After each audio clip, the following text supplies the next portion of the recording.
Quand on parle de biodiversité, on pense le plus souvent aux sites fragiles et aux espèces menacées. Mais ceci ne représente qu'une partie des enjeux liés à la biodiversité. Une grande partie de ces enjeux se joue dans la gestion forestière courante.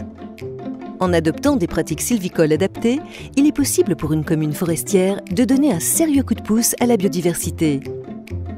Une attention particulière doit être apportée en premier lieu au choix des arbres plantés, en fonction des caractéristiques, entre autres du sol, du relief et du climat local.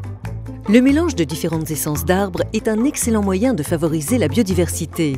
Dans le même ordre d'idées, construire une structure forestière irrégulière par des arbres d'âge différents est tout aussi bénéfique. En France, comme en Wallonie, différentes mesures législatives ont pour but d'assurer une place de choix à la biodiversité de nos forêts.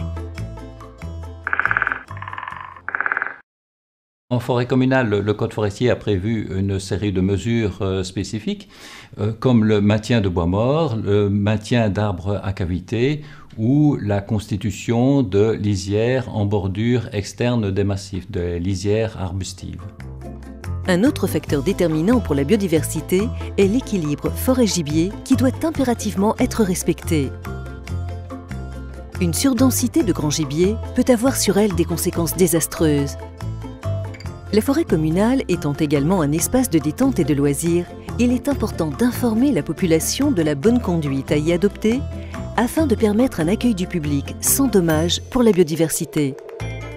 C'est également l'occasion pour la commune de sensibiliser ce public aux richesses dont regorge ce milieu de vie unique.